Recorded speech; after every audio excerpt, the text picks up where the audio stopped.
Hi, it's Mike German here from Visual Animation. Welcome to part 2 of this soft body squeezed animation. So I said in part 1 that I would look at doing a part 2 and going through lighting, materials, and then rendering this out in Redshift and then bringing it into like Premiere or After Effects just to show you how to render this out, because I've had problems in the past with rendering Redshift correctly, and I'll go through that in this video. So let's get going. Okay, so the first thing I want to do, I think, is look at the lighting. So if we make sure, if we go on to this render settings, make sure we've got Redshift in the renderer here, because sometimes it's defaults. Well, I think it does now. I think Redshift's the default render, isn't it? But it used to be on standard. But just make sure you've got Redshift here. Right, so now we could just go here on the lighting. And what I like to do is add a dome light, right? That brightens the whole thing up. It puts this nice big dome light above everything. Let's bring up the Redshift render view, because then you'll see this, you know, how this lighting's taking shape. So let's do that and load that up. Okay, right, so basically, you know, if we turn that off, you know, there's no background, it's just done that. So what the dome light does is it puts in here a background. So we can actually say, you know, we can change the color of this background and it will just add it in. But what it's doing is it's using it as a light source. So we can use this in two ways. We can have two dome lights, and we can have a background light where we're not affecting the lighting as such, the color of the lighting.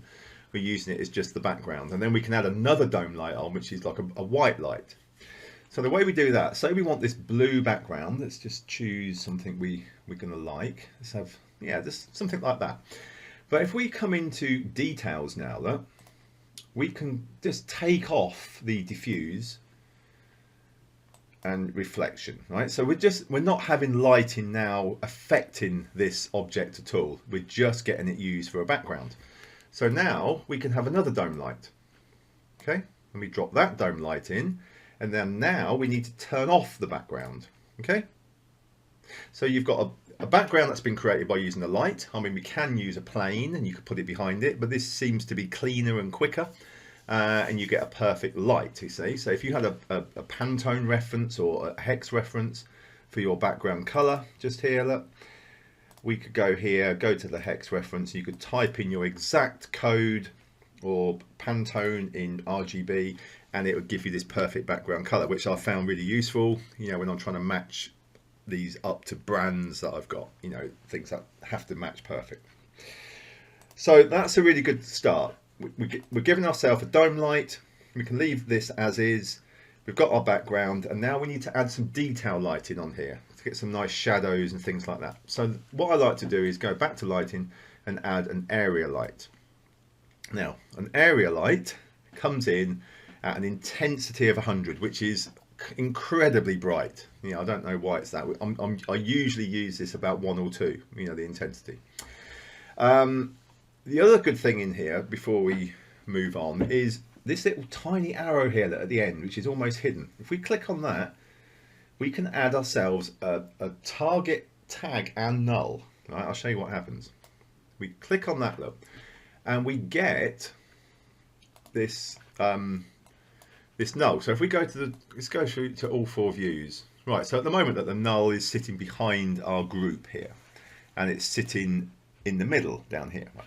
So what we can do is we can bring this back to somewhere in the middle there, and then we can lift this null up or down, and then basically what happens is the area light has already got a target expression that's looking at that null. It's already set up, so this is a really nice touch. You don't have to go in and create this separately. So now we can grab our area light and we can move it around the scene there, and it will just look at that target null. Okay, so if you look back at our preview there, we're getting this really nice lighting. If we just move this around the scene, it will change direction now, and it will come from this way. Now, like I said, the intensity is 100. This is far too bright. So let's bring that down to 1. And now look, we're starting to get these nice dark and light areas. So have a look at all views and say, right, so it's tilting up. Look, this is our object. So if we lift it up, it will tilt down. So it'll be more of a natural light coming from above. We can have more light by making this a much bigger unit. You know, it will kind of spread out the light much further across and give you a more even light. Or if we want more detail lighting, we can shrink this in. And then we can get areas where it's lighting parts of it. You know, we can have lights on the front, lights on the back. So let's make another light. Let's just control and copy that. So we make another one. It has a target tag on it still, so it will look at the same null. So if we drag that one, say, behind the group, let's just put this over here. Right, so let's have a look at this right view. So we've got one up in the air, one low down. Let's just sort of bring them up a little bit. And then take the size down. What I'm trying to do is just, let's try and get a light just appearing over the back here. Right, so let's put in a camera as well, because then we'll start to, oh, we've got a camera there, look. Right, so our camera is looking here, right? So because you know that, we know that this light at the back, we need to keep skewing that around, adjusting the intensity until we get this light at the back here to start kind of giving you a rim light on the back of these objects. Okay, so if we grab that one and spin it around, it should start to appear. So let's bring up the intensity of that one, because you should, in theory, be able to see that from the camera. Okay, can you see now? We're getting these hot spots on the back here. Now that might want to be lifted up. Okay, let's lift that up. Yeah, and now maybe it's too bright. We just want it just to clip across the top. Let's have a look what else we could do. Maybe we could make the actual light a bit bigger. And then let's move it over more so it's over the top. Let's just try this. No, that's coming to the front. So we're going to keep it at the back. And then you just want to just skew it round and just see which angle is just going to give you the nicest kind of reflection rim light off the back there. That's not too bad. Let's leave it like that for now. Let's see if we can adjust this front one. What have we got there for intensity? Yeah, let's bring that up a little bit. Let's go about 4. And then we can just move this around and have a look at where this is kind of going to give us the best details and shadows and things like that. Quite nice over there. Right, so what we're doing is we're building sort of dark areas here, lighter areas where it's kind of cascading through from the back, giving you this kind of rim light across the back, and then some general just lighting with nice shade in there. So you start to build this, you know, this nice contoured color, sorry, not color, light source to give you a lot more depth to the object. You know, rather than a flat color, you want to try and use light in certain places to pick out some light and dark and give form to these shapes. Right, when we're happy with that, and you can tweak these, you can add as many lights as you like, and we can have more intensity on them. Spread, I'll just mention spread on the shape. If we bring that down, it will concentrate it to a very, very tight area. So we might say that's not a bad look. You know, we've got a bigger light at the back, and now we've got some detail light on the spread. So we can really control, and it will get more fuzzy. Okay, so if we go right in at 0, it will be a very harsh, hard light. Okay, and if we start to take that off, it will just feather the edge of that slightly out. But it's an interesting thing because it's looking at the shape of the light now, and that is reflected on the surface. So we could, as we move this around, you'll get that rectangle kind of cut-off thing here, which is going on the object. So if we move that down, make it smaller, you'll get these concentrated areas of that, the shape of that light. Okay, now there's a lot to play with here. It's really fun, you know, trying to get these lights to give you these nice looks. So just keep playing with it, looking at where the shadows are coming in. You know, you might want some shadows on here. It adds to a bit of interest.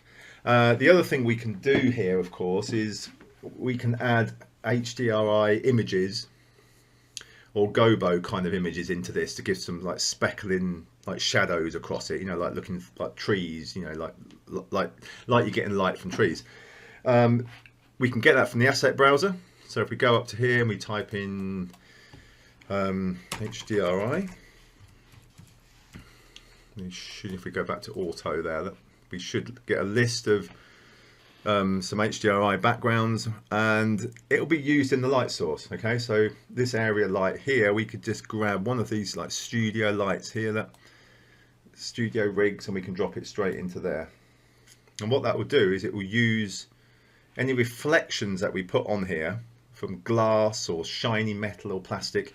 You will see this light rig, which is, if I just double click and show you that, look, you'll see this rig here of these like studio lights will appear in all the reflective surfaces. Okay, so we can drop that in. We can drop in, I'll mention Gobo. I'll show you what that is in case you don't know.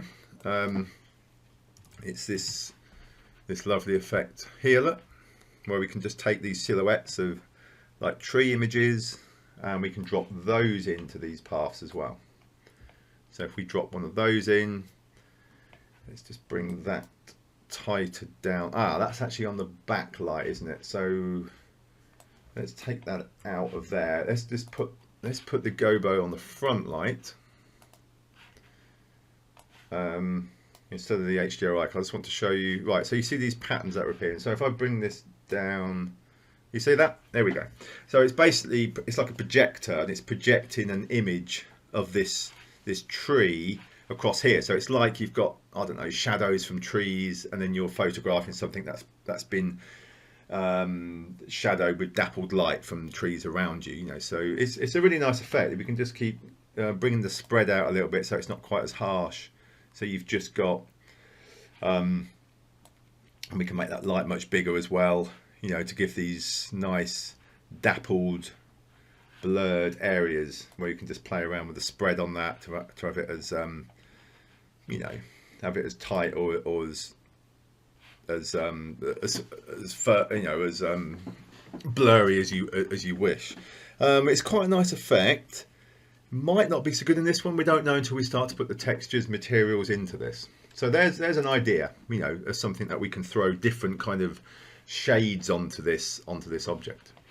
Okay, that's that. We'll draw a line under that for lighting. There's a lot more we can do, but we'll say for now, let's get onto the materials, and I'll show you how this starts to come to life. Right then, so materials. Again, we're going to use Asset Browser because there's so many decent materials in here. You know, rather than start to look at making your own, there's some amazing ones in here.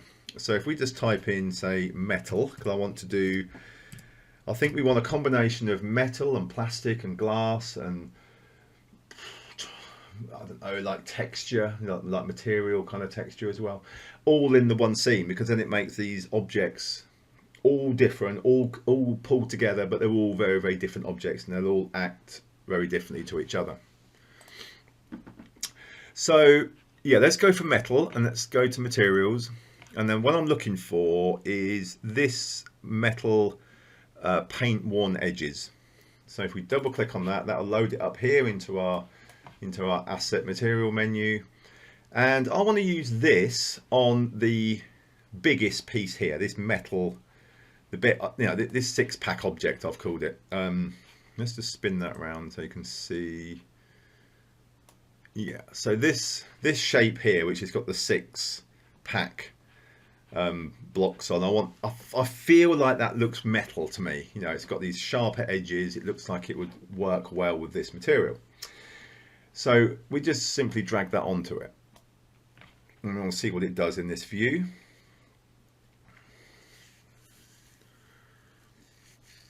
Okay, because what I want it to do is, you see this, it's got these like, let's just double click and see if we can get I want to see a bigger view of this. Oh, it's going to give us the workings there. Yeah, what I want it to do, I want it to react to these different contours on here. So let's have a look into the colour. Let's change the colour as well. Let's go for something a bit more like a nice yellow.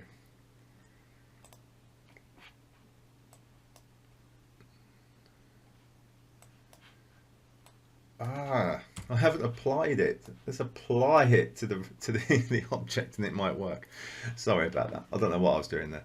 Okay, here we go. Look. So what we've got, this distressed edge is actually going to be distressed on certain angled parts of this, which is really quite nice. So as we start to turn this around, we've got this sharp edge here, look, and it's picking up the edge detail there.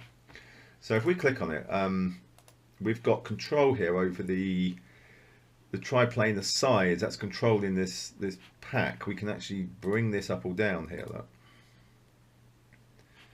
and we can get. Let's try a bigger number. Yeah, I think it's affecting the edge. Let's go 400. Let's just go much bigger and see if we can push.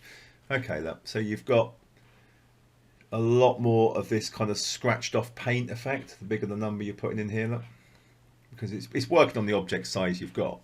So yeah, just start pushing that number up and you'll start to see kind of more details appearing. Not the scale of this worn edge is just starting to look really nice, you see. Let's just bring it over here and have a look. Yeah, look at that. It's just quite like the way it's just kind of flaking off bits of paint here and there. Okay, so that's good. That's a nice material, very easy to change the color. You know, you literally just go to the color. All of the detail of this paint, look, if you have a look at this, if you're not used to this node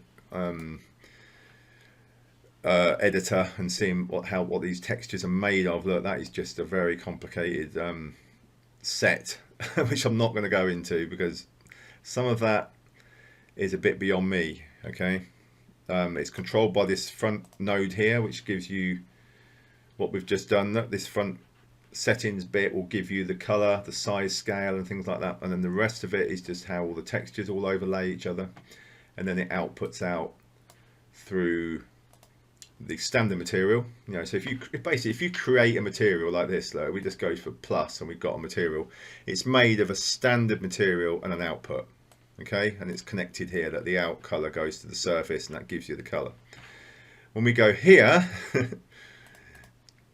it's to get that effect, there's a lot of detail here, look. A lot of things that have been, the base color, roughness, noise, lots of maximum noise, lots of more textures, base color, rust textures, all overlaying each other, all plugging in to get that effect. So yeah, you don't need at this stage to make and worry about your own materials, especially if you're new to this. You know, we can just grab them all out of here. It's all been done for us, and then we get these lovely results. Okay, so that's what I'd highly recommend you do. Right, let's have a look next. We've got a nice distressed paint. Now let's have, I don't know, let's have like a pink plastic. That's what I did on the demo. It seemed to just go opposite to the yellow, and it really jumps and stands out. So we can go on here and type in plastic, and let's see what we've got in Redshift. Now some of these I don't have a Maxim 1 license at the moment, so these are only available to Maxim 1 subscribers. So if you have that, you will have availability to all materials. Now there is a way around that. You can grab materials that are very similar.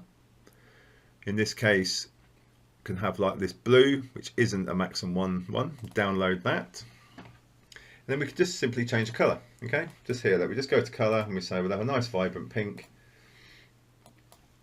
And then it's changed the colour of the objects, and it still retains all of that plastic features here, you know, which again, if we double click on it, you'll see that it's all made up of, not as complex as the paint on, you know, the worn paint, but still roughness, everything's all in there, and all we've done is change the color.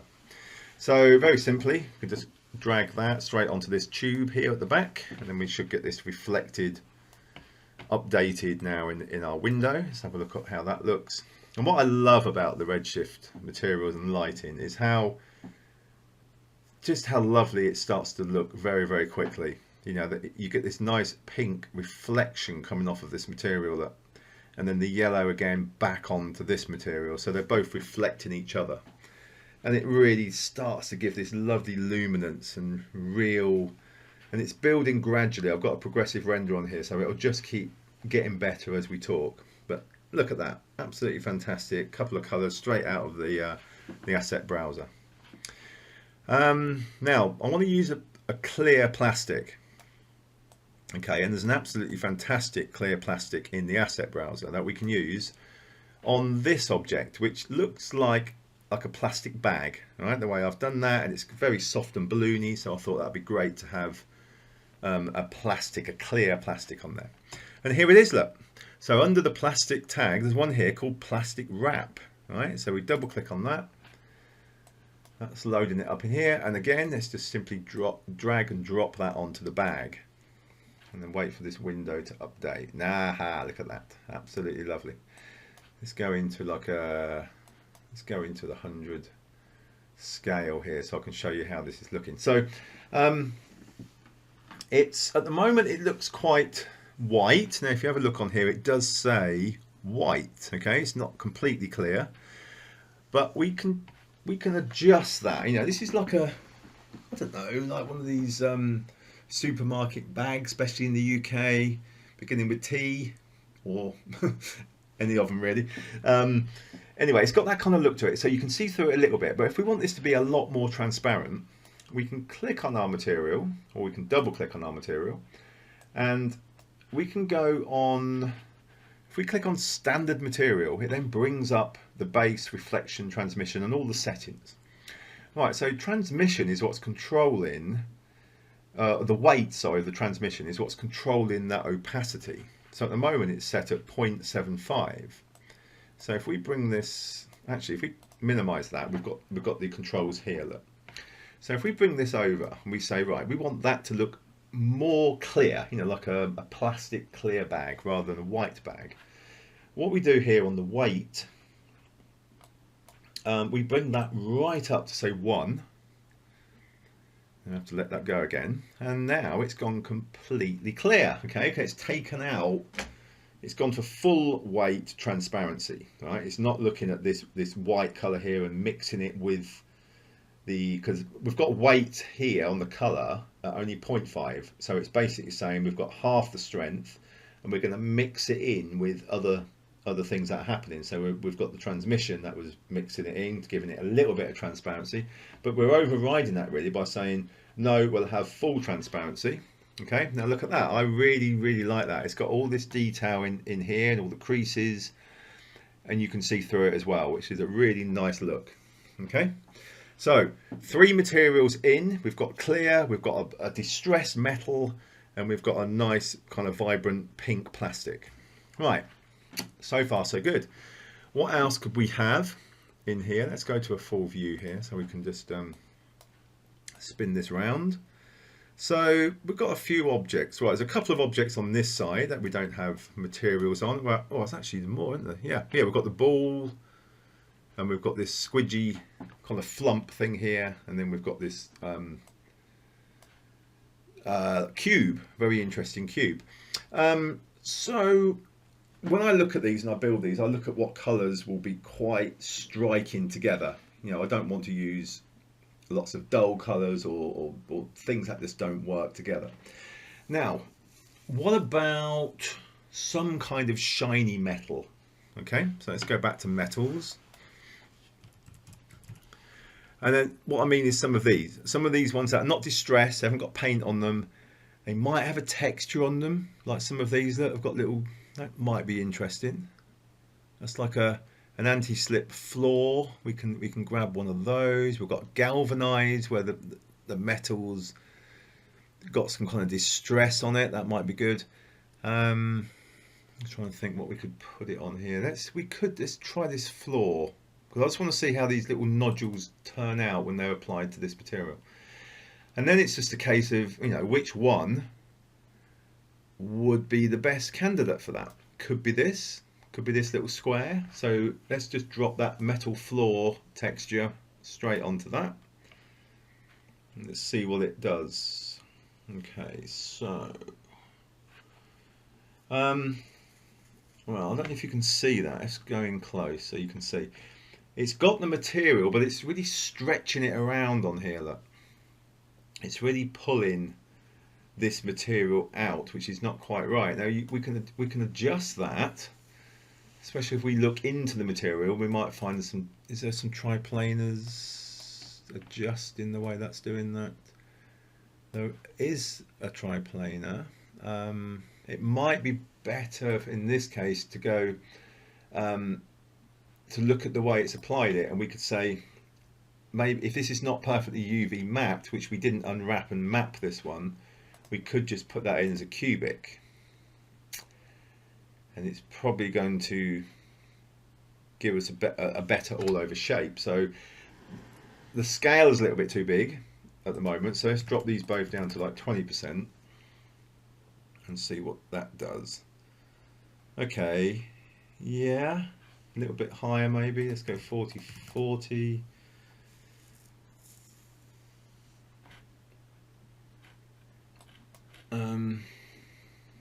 So yeah, just waiting for that to build properly. Let's try it over there. It's not bad. It's not bad. It's kind of got this plate texture, but it doesn't seem to be giving me a lot. You've just got to wait for that to build in a little bit longer for the render, because I want to see what happens to this. It's got a bump and displacement here, and we want this to, yeah, that's not bad. Look, you know, you can see it's raised above the surface and it's reflecting these colors back into it. It's not too bad if you want metal. I'm just thinking though, it might be better to use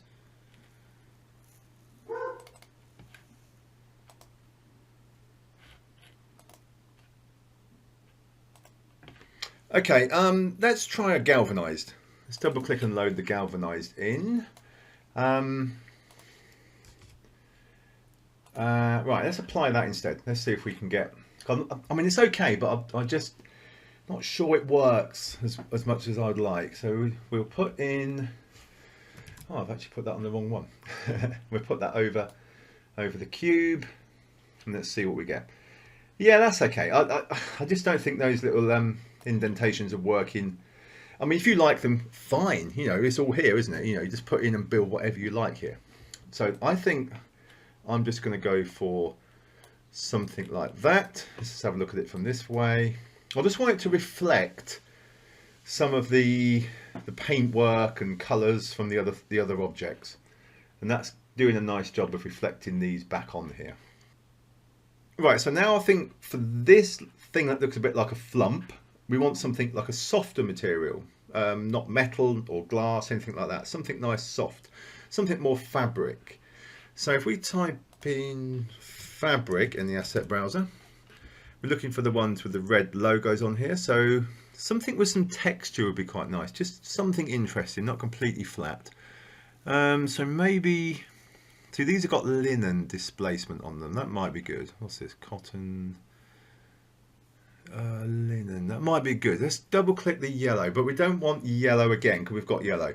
But it doesn't matter. Let's just take the material in its yellow form, and then we're going to want to use a sort of maybe a blue, something like that. I don't want to introduce lots and lots of colours, just ones that all nicely go together. So I think the vibrant pink, this nice yellow with the blue, I think another shade of a form of blue on here would look quite good and balanced. Right, so if we use the fabric, we can see it's yellow and it's controlled by a colour layer. Okay, and the colour layer has a ramp and a Fresnel. So the ramp in this case is controlling the yellow here, you see. So we can take these out, or we can just adjust these to different blues, which, let's try doing that. Let's just bring these into the blue scales. Same here, let's just do it, but it's a slightly different blue. Let's just go out darker on that blue. Okay, so that might give us some kind of different shades within the fabric. So now you see we've got this nice blue fabric and not yellow. So it's very easy. Whatever you've got here, whatever colour it is, grab it and then we can change the colour afterwards. Right, let's add that to our twisty shape here. Let's see what this gives us. It looks like it's got some texture on it, but it's not, because it's not been UV unwrapped and stuff very well. We may have to use a cubic projection on this one. Yeah, let's change that to cubic and see what kind of lines we're going to get. Okay, you can see the pattern on there, which is good because it's a cubic match now, so it's not stretching it out. That's not too bad. That's giving you a nice, let's go in a bit closer and see if we can see that. Yeah, so you can see you've got this much more softer material feel to it on there. Now, another thing, I don't know, sometimes this this diffuse model here, these settings, this spheres one, it can sometimes give you, yeah, I quite like that. It gives you a kind of different feel to it, like it's softer somehow. So yeah, I'll leave it on that. Quite like that one. Right, so what have we got? Have we got the right colour balances? Yeah, I think so. We've got these nice, it's a nice yellow, it's a nice blue. We've got you still see it against the blue background. The vibrant pink now really pop in there. This plastic, clear plastics, giving us a lovely element. Still got more colours to come up with. Still got more materials to find, because we've got two balls here, like these golf ball style balls. I think to me they look like really light plastic. A couple of nice light glassy colours on them might look good. And then we've got the actual like this sticky bands that are going around it as well, which we need some colour on as well. So I think maybe a form of orange would look good here. Let's just see what we do. Let's build some more colours in. So yeah, these balls, they look to me like they could be either plastic again or something like glass. Let's have glass. We haven't used glass yet. So let's go for a glass and see what we get. So what have we got? We've got translucent, and we've got normal clear glasses, which are going to be a little bit like this bag. So we probably don't want that. We want a coloured glass. So yeah, let's try this blue, because it's quite nice. It's translucent. It's not really shiny like this one, is it? So we'll have the blue. Okay. We don't want blue necessarily. What colour shall we go for? We're going for these orange. Okay, so look, very easy to change the colour. Look, we've got all these colours. We've got 3 colours making up this translucent glass. So we could actually contrast this out quite well. We probably could put in a nice orange or something. And then we could start dialing back kind of different forms here, where we could start to get into more yellows. So you're going through that kind of spectrum of colour. So this scale is probably going to give us the detail on there. Let's leave it and see what we get. So I don't know, it looks a bit muddy at the moment. It looks a bit muddy. Let's just put it on, let's put it on the object and see what we get in the light. And let's wait for that to render through.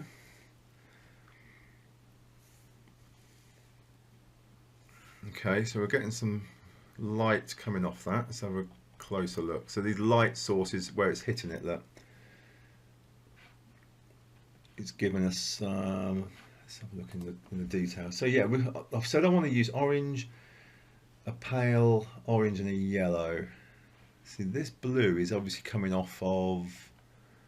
Where is that reflecting from? Probably the blue that's in the background.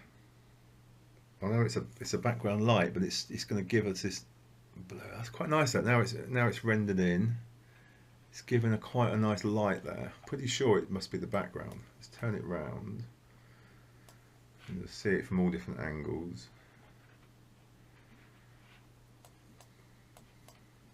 It's quite a nice shade, quite like that.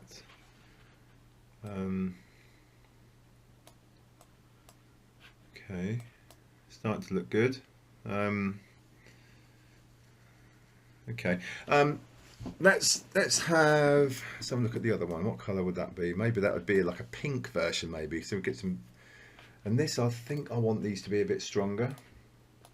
Like this orange here, just a little bit stronger. Maybe we don't have that. Let's just try that. I just want these to be a little bit more orange. Okay, let's just try the scale here. Let's see what happens if we put in a big number. And have a look at that a bit closer.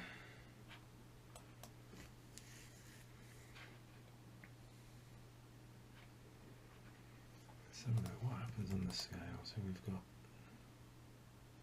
got, okay, so we have a lower scale then.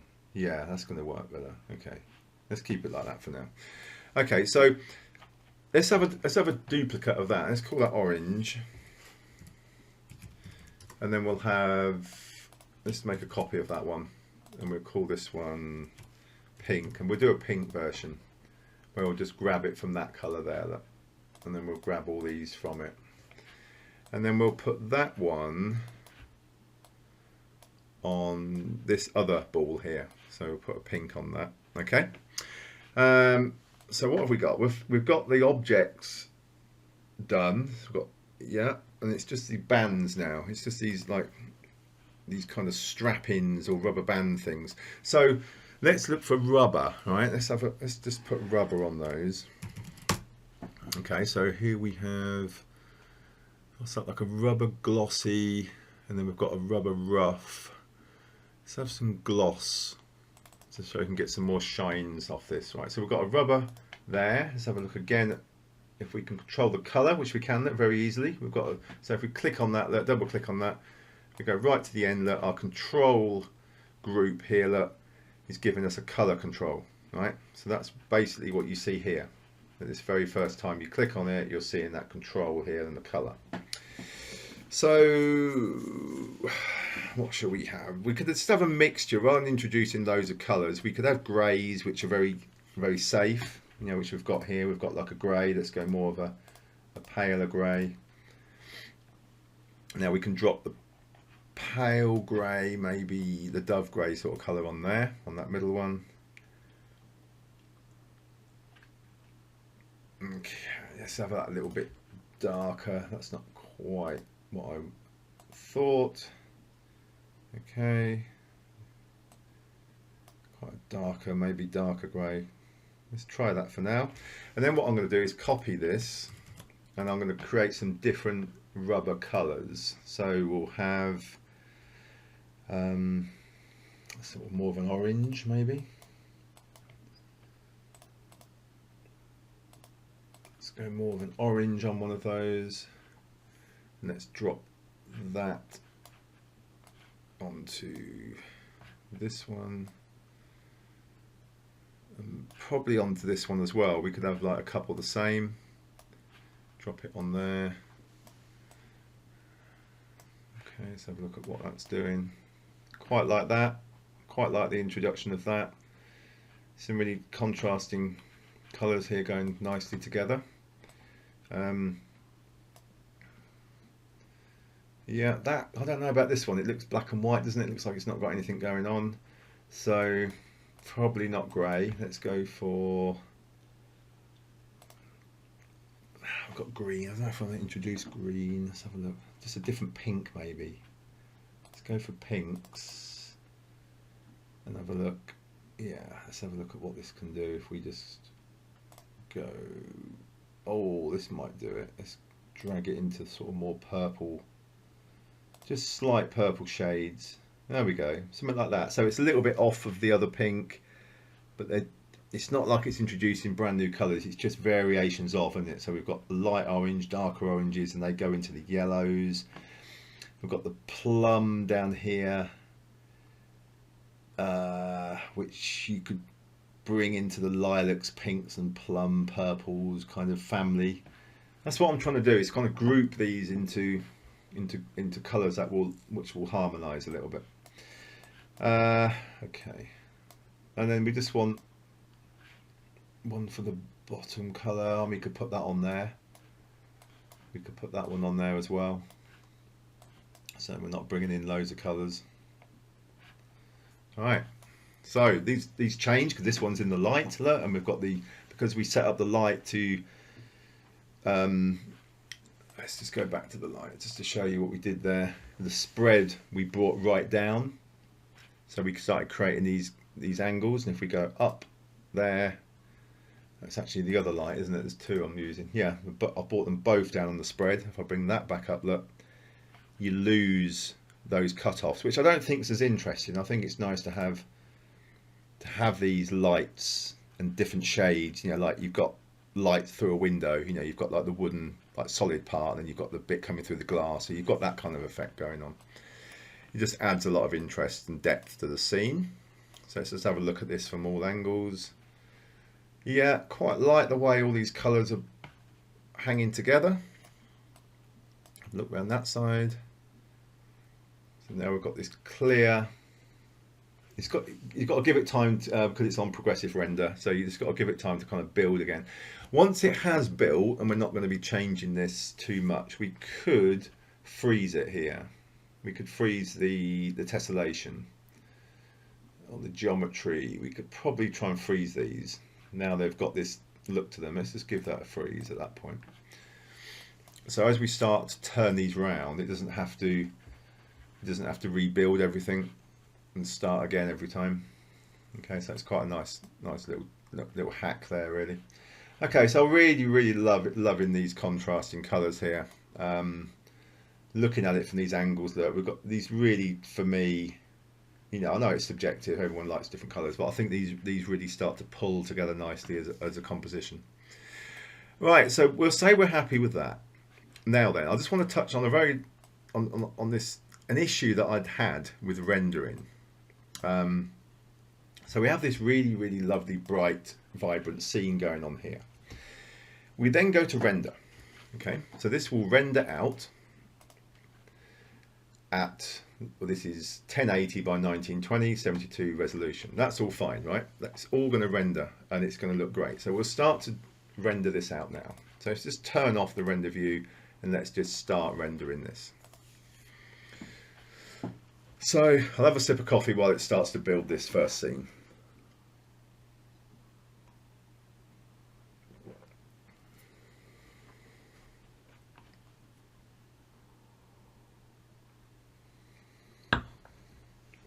Okay, so I'm clearly not going to ask you to hang around here while it renders, nearly like 100 frames at this. They're going to take about 20 seconds per render at this stage.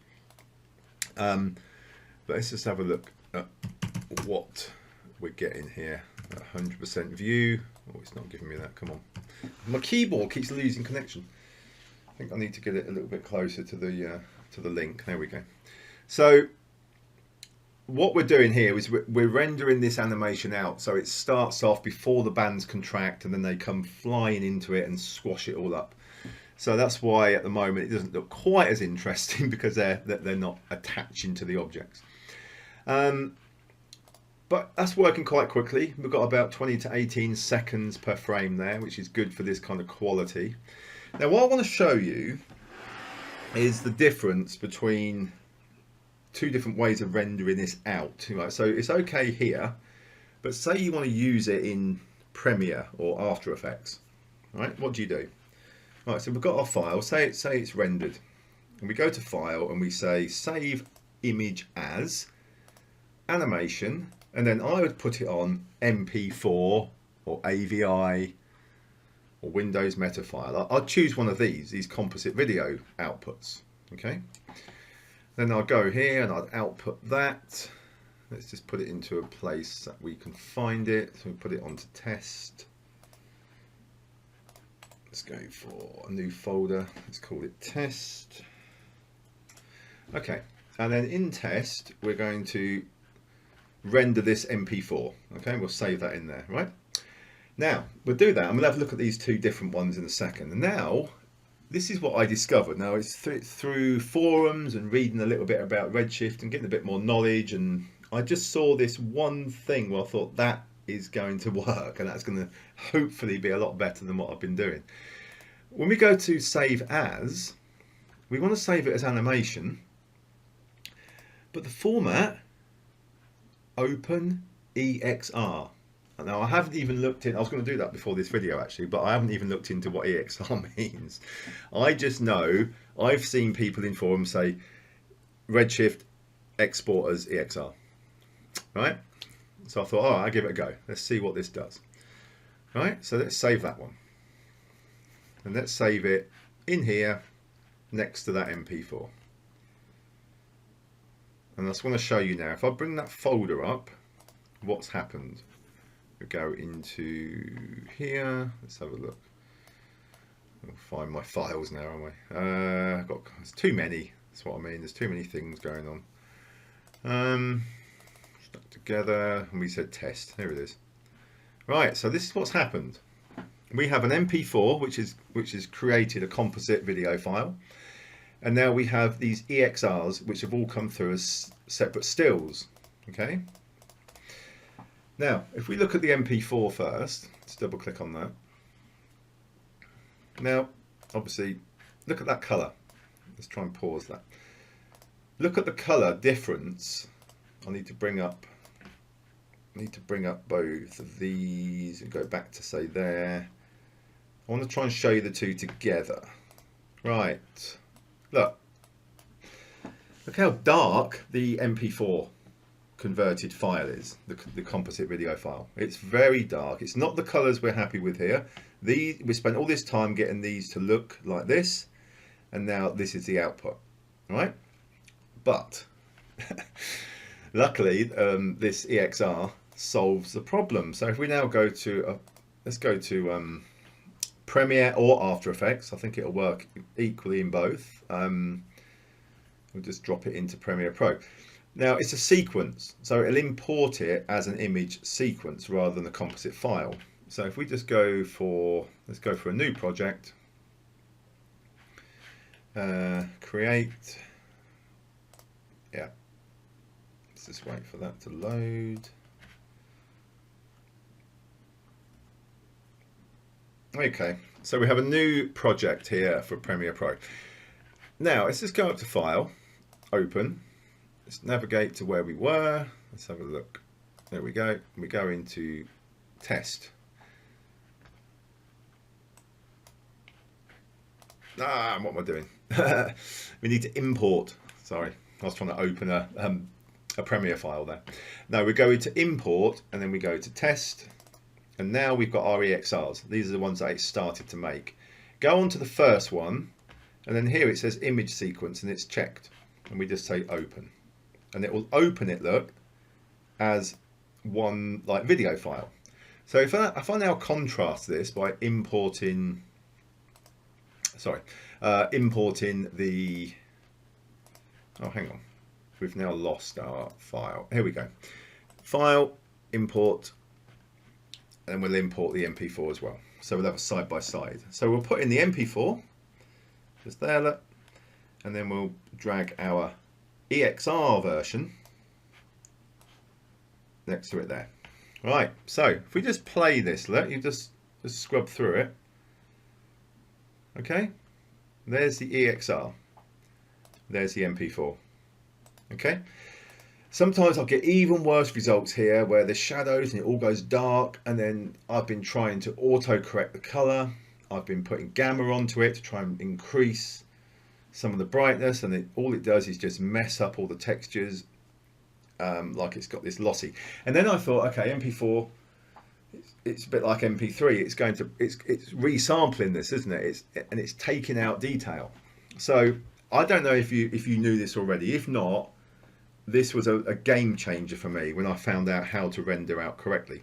I now have exactly the color that I've got in here.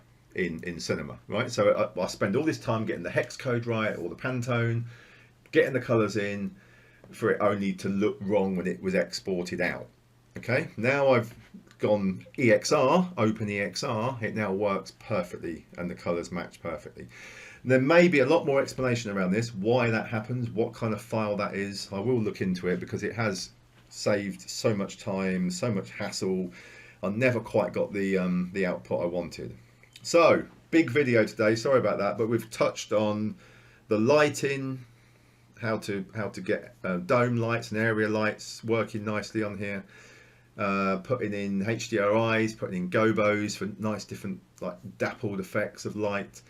And then we've looked at using the asset browser, grabbing lots of different textures, materials, showing you how that looks in Redshift and how we can manipulate them slightly. And then ending with how we render this out correctly into this EXR, which works lovely then in Premiere. Okay, so there's the bad one there, and there's the good one. So I hope this has been helpful for you on this this project. So I think that'll be it for this one. I'll be looking at something completely different in the next video.